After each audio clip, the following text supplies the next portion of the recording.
Hi friends, welcome to Indian Mini Vlog World. So நம்ம channel இந்த வீடியோவில் duty foodie கரெக்டாக எப்படி பண்ணலான்னு பார்க்க போகிறோம். ஸோ அதுக்கு ஒரு கப்பில் வந்து கொஞ்சோண்டு மைதா ஆட் பண்ணிக்கோங்க. அதுக்கப்புறம் அந்த டூட்டி ஃபுட்டி ஃப்ரூட்டை போட்டு நல்லா மிக்ஸ் பண்ணி விட்டுக்கோங்க.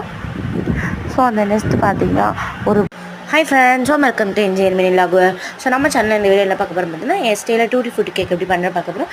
அதுக்கு ஒரு டேபிள் ஸ்பூன் அளவுக்கு மைதா ஆட் பண்ணிக்கலாம். அடுத்து டூட்டி ஃப்ரூட்டி ஃப்ரூட்டை போட்டு நல்லா ஒரு மிக்ஸ் கொடுத்துக்கலாம் ஃப்ரெண்ட்ஸ்.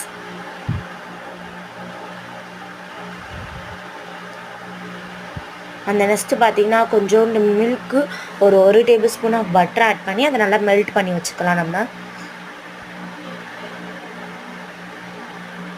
அதுக்கப்புறம் ஒரு 3 முட்டையை எடுத்து ஊற்றிக்கலாம் ஃப்ரெண்ட்ஸ். உடச்சி ஊற்றி அதை நல்லா பீட்டர் போட்டு நல்லா பீட் பண்ணிக்கோங்க. நான் 1 கப் ஆஃப் சுகர் எடுத்திருக்கேன். நான் 2 பேட்சை ஆட் பண்ணி இந்த நல்லா பீட் பண்ணிக்கிறேன். நல்லா ஸ்டிஃப் பிக்ஸாக ஒரு ரிப்பன் கன்சிஸ்டன்சி வர அளவுக்கு இருக்கணும் ஃப்ரெண்ட்ஸ்.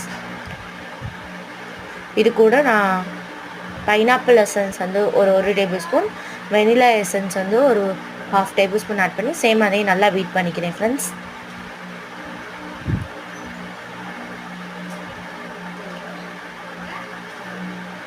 ஸோ இது பீட்டரில் ட்ரை பண்ணுங்கள். பீட்டரில் அவங்க ட்ரை பண்ணால் பட் கேக் வரும், சாஃப்டாக வராது. நல்லா சூப்பராகவே நம்மளுக்கு நல்லா எக்கு வந்து நல்லா பீட் ஆகி கிடச்சிருச்சு. ஒன்ஸ் நம்ம பீட் பண்ணி முடித்ததுக்கப்புறம் பீட்டர் யூஸ் பண்ணக்கூடாது.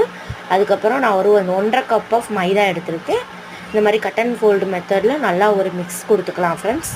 ஸோ ஓவர் மிக்ஸ் பண்ணிங்கன்னா பேட்டரோட கன்சிஸ்டன்சி போயிடும். அடுத்து ஒரு 1/2 கப் கூட நான் வந்து ஒரு table spoon of baking soda add பண்ணிக்கிறேன். Sorry friends, baking powder.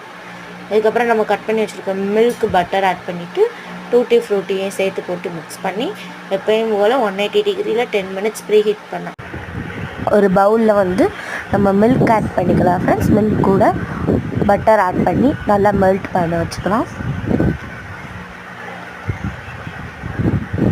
அடுத்து ஒரு 3 முட்டையை உடச்சி ஊற்றிட்டு நல்லா ஸ்டிஃபாக வர்ற அளவுக்கு நல்லா பீட் பண்ணிக்கலாம். இதுக்கு நான் வந்து 1 கப் ஆஃப் சுகர் எடுத்திருக்கேன். இதை வந்து நான் 2 பேட்சாக ஆட் பண்ணி நல்லா மிக்ஸ் பண்ணிக்கிறேன். ஃபஸ்ட்டு பேட்ச், செகண்ட் பேட்ச் போட்டு பார்க்கவே சூப்பராக இருக்கும் அந்த